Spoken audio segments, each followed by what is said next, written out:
Let's take things to the West Island now.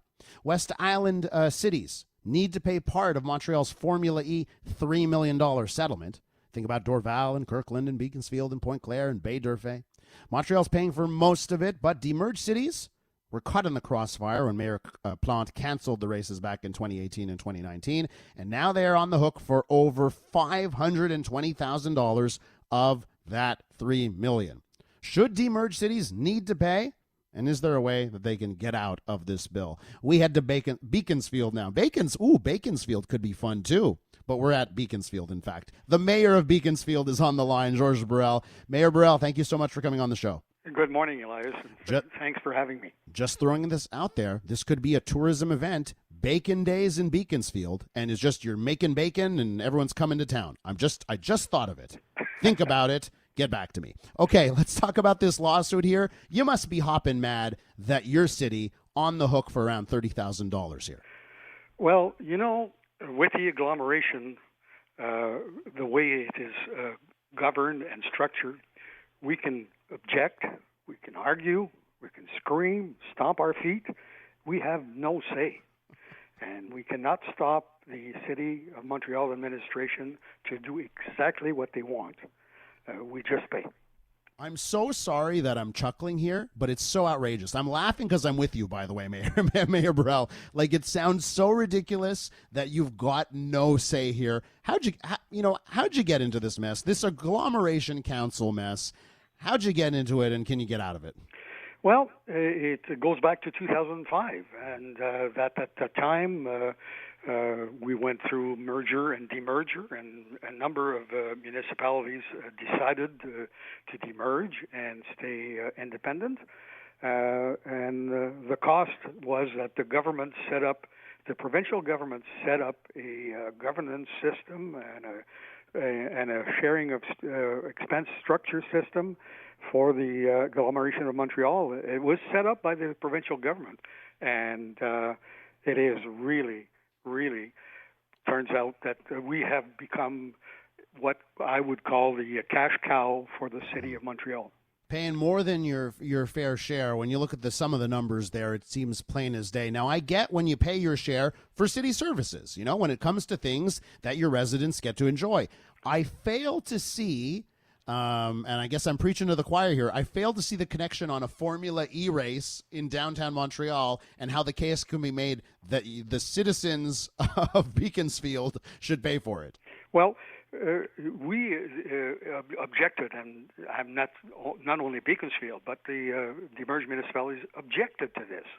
We, as I said, we can argue, scream, stomp our feet, and nothing happens. In fact, at the time, I can recall that the mayor was Mayor Kader at the time, told me when I objected at the council meeting that I had an esprit de clocher, that I did not understand how this would actually enhance the image of all the cities on the island of Montreal. Mm-hmm. Well, I said, look, I don't see any benefit from Beaconsfield, and there was none. And it's not the only event. I mean, we are faced with this type of structure and governance, and we end up just paying and picking up the bills.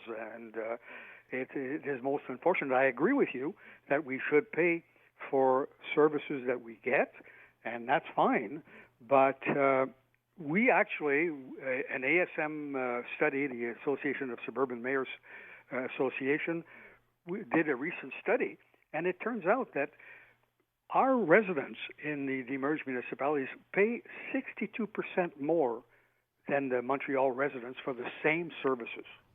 Yeah, so, and I would imagine, we're with the mayor of Beaconsfield, Georges Bourelle. I would imagine, Mayor Bourelle, and it's not like you can go to the provincial government and say, hey, help us in the West Island. We're never going to vote for you, but please help.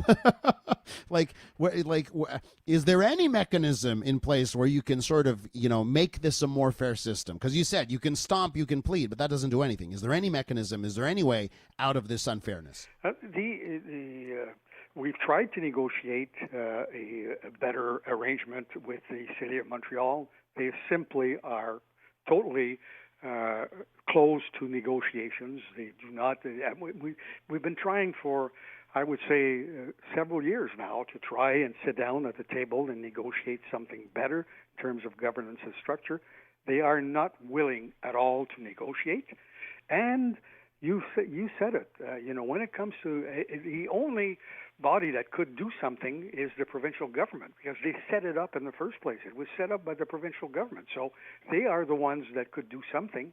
Well, I have to say, unfortunately, that the Liberals take us for granted on the West Island, and CAQ don't think that we're going to be really very supportive, and neither does the Parti Québécois. Mm-hmm. So we are kind of in a wasted land here, and no one really cares about how unfair and inequitable this whole agglomeration governance and structure is. And of course, the city of Montreal is not going to negotiate when there's no way it turns out better for them. They're very happy with getting the money. And by the way, as a resident of downtown Montreal, I guess I'll take it for now, even though I understand how unfair it is. Mayor Bourelle, just is there any other, this particular case of a lawsuit, and you got to pay for this settlement? That's an egregious example of what you're paying for. That kind of seems ridiculous. Are there other examples, these egregious cases, where you say, man, what does it make sense that the residents of Beaconsfield, or it's your neighbors in Dorval or Kirkland or Point Claire, that are paying for stuff like this? Well, I'll tell you another area, and it's a very popular area right now for the administration of Montreal, and that's the bike paths. There is a network of bike paths, about 876, close to 900 kilometers.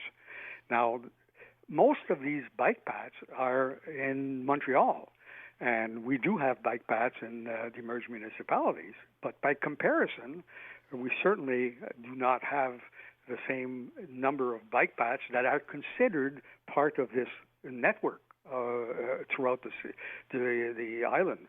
We pay for that as well, and again, I don't think that we pay a fair share of this compared to our usage of the bike paths. I have a bike path.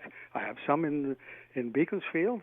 They are used locally, and I don't know of anyone taking a bike path all the way from Beaconsfield to downtown Montreal.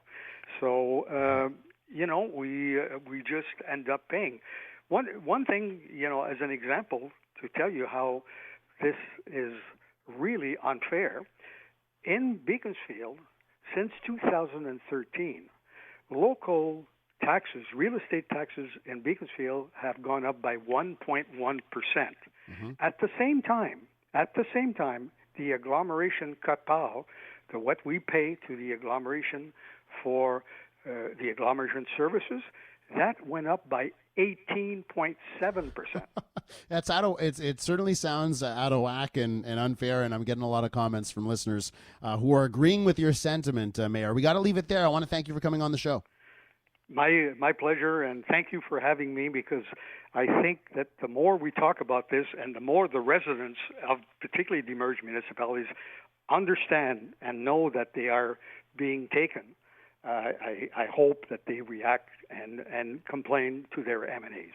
Georges Bourelle is the mayor of Beaconsfield.